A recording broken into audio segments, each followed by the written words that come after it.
Alright, ladies and gentlemen, this is going to be a 3-part series where I'm going to be sharing about what?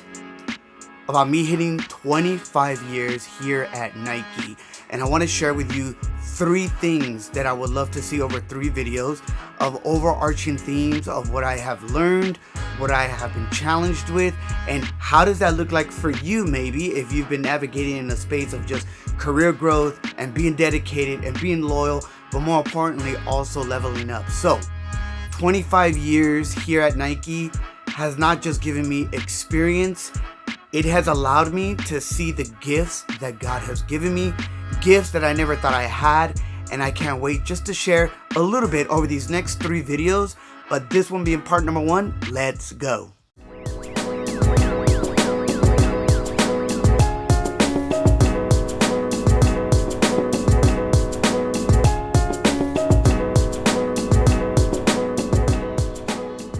Hola, ¿qué tal, mi gente? My name is Noan El Boricua, and I am your host here at Feel Pasión Podcast, where we immerse ourselves dentro de cultura, where we grow in faith, and we make those conexiones.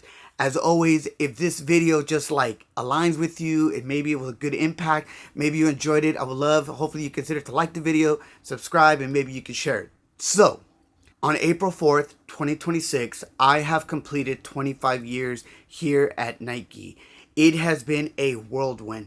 I never thought in a million years that I would be at a brand as big as Nike to be able to not just serve consumers, but also make friends, be a part of amazing moments, and also the opportunity to be able to level up and really check off some bucket list moments. With that, there's been a lot though. And I think what I want this part 1 for all of you is to understand is shoot your shot. What do I mean by that?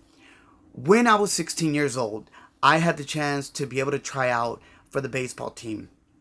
And of course, every year you have to try out. So even if you made it the first year, your freshman year, the following year, you have to try out. Unless you're like that top tier. Needless to say though, I tried out and I was cut from the team. It was a moment that till this day, I wanted to play for the Dodgers and I thought I was going to be a professional baseball player. But that's when reality set in, that I needed to understand what I wanted to do. And the beauty about this is that I think for many of us is that what lies in a moment that you think are your hobbies and passions tends to come out these opportunities of a job or a career or entrepreneurship. And I think for me, that's what it was. Look, at 16, I realized that I wanted to work for Nike. Why? Because at my time of growing up, I saw the likes of Bo Jackson, of Deion Sanders, Michael Jordan, and many more. But those 3 for me were the ones that brought swag, championship mindset, and just amazing athleticism. But I'm gonna go back to the swag, right? So it's always about wanting to be able to say, man, how can I marry this fashion style with the passion and love for sport, no matter what sport it is? And that's what I did, man. Fast forward, I was in college and I was at El Camino College, junior college, and I was navigating just my general education and came along a line where back in the day we had newspapers and we would go to the classified sections and then you would circle jobs that you would want. And that's exactly what I did. I found out working a part-time job at a warehouse that I saw that a job in Nike Town Beverly Hills or Nike Town Los Angeles, they were looking for some seasonal part-time workers. Ladies and gentlemen, that's where I ended up going. I had the chance to be able to start my career at Nike Town Beverly Hills, and till this day, again, like I said, you have to shoot your shot. When I was interviewing with Lisa, I remember she was a hiring manager, and Lisa was asking me the one question of when you think of customer service, what comes to mind? Now, I've shared this many times when I share my story. I didn't know what customer service was. All I worked was in the warehouse industry. Prior to that, I used to get paid to be an umpire, and I was a busboy in a restaurant. But nuestra cultura has always shown me that service is being able to serve others, making them feel welcome at home. And that's what I shared with her. I shared with her that anytime you were to walk into my store, my doors, I want to treat you like your family. I'm going to make sure that you're fed. I'm going to make sure that you get what you got to drink. I want to make sure that when you leave my home, the store, that you felt satisfied with the service that I gave you. Because at the end of the day, as a consumer, really in my cultura, I consider you as family. And that got me the job. And I was really scared. I didn't really know a lot about retail. But the beauty is that the DNA and the history and the heritage of Nike really showed me, as one of my mentors and friends, Tim Ramirez, says, is that essentially Nike, yes, was born in Oregon, but it was really raised in LA because of Blue Ribbon Sports in Santa Monica, the famous 3107 store where Jeff Johnson was leading that charge out of LA and really the West Coast. So for me, it was really understanding that as I navigated and worked my way from like seasonal, part-time, and then a full-time, then there was a moment where I realized I had some gifts. I realized that I was really good at some stuff.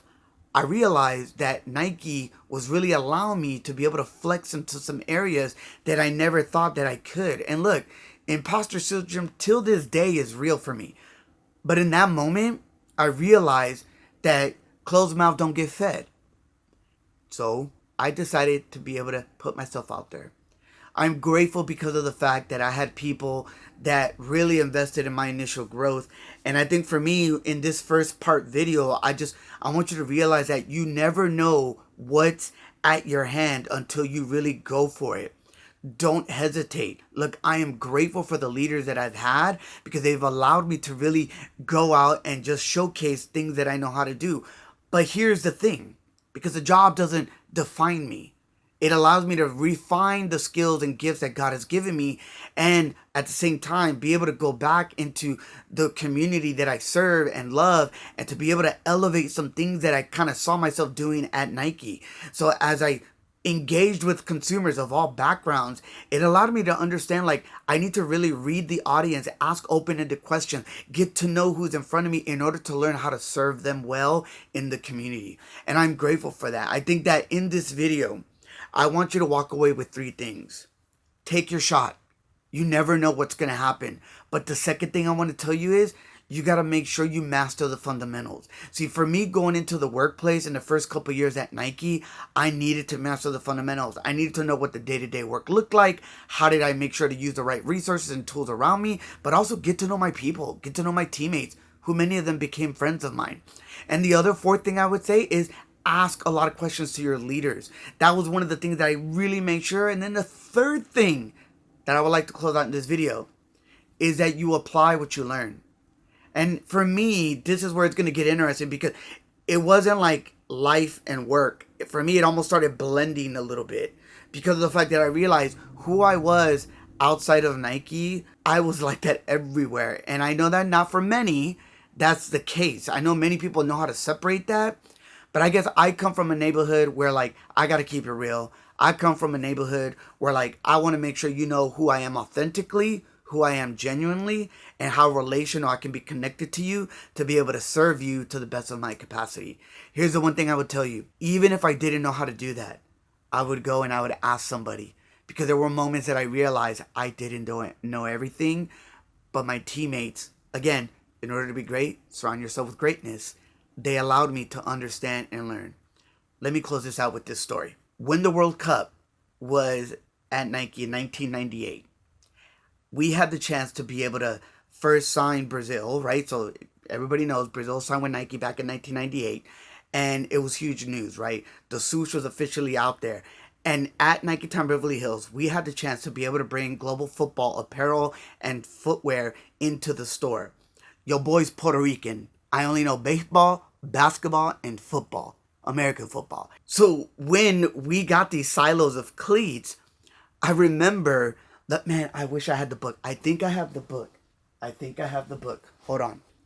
Found the book. Okay. I had a consumer and started asking me a bunch of questions about global football, aka soccer. I never played soccer. But I realized, the customer literally asked me, do you even play soccer? Have you ever watched it?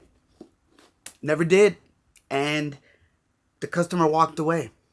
They were very disappointed that a salesman didn't know the sport of soccer, and how would I be able to connect and be able to assist them. So what did I do? I told my boss that I was going to take a soccer class at El Camino College. Ladies and gentlemen, I actually took soccer for the first time at El Camino. Never played it. I had to buy some cleats. I had to buy some shorts. I was decked out. with that employee discount, you do get some really dope stuff. And I clearly found out you do not wear really good cleats if you suck at soccer. But the other thing I did is I bought this book. Okay? It's Idiots for Soccer. I wanted to make sure I could connect with the soccer consumer. So I bought this book. I've kept this book as a reminder over the years that you always got to be a student of the game. And that's what I learned. And the beauty was that over the years, when I was still a salesman, as an athlete selling at the stores, I was able to connect and understand some of the nuances of wearing the boots, these cleats, when it comes to the game of global football, soccer. And it was in that moment that I was to be able to really relate and even think about some of these stories in here and the rules that I was finally able to make that connection. Now, weekend warrior soccer player, not even. I was like once in a while guy playing, but I was able to understand the consumer. So I want to leave that with you so you understand the fact of what it looks like to constantly grow and learn and always be a student. That is part one, because the next part is going to be the people that level you up. I hope you can stay tuned, but I hope you enjoyed just kind of this first part series of what it's been like for 25 years. And I am so grateful for really the retail career that I've been given, because it has allowed me to showcase some of the gifts that God has given me, not just in the workplace, but also in my community, at my local church, at the local schools and universities, to be able to give back and to be able to showcase that there are some really dope things that you can learn that goes across many different industries when it comes to hard and soft skills. So with that being said, as always, head on over to our website, check out some of our past episodes at fuelpasionpodcast.com. Y como siempre, immerse yourself dentro de la cultura, grow in your faith y make those conexiones. Y como dice mi abuelita, que Dios te bendiga.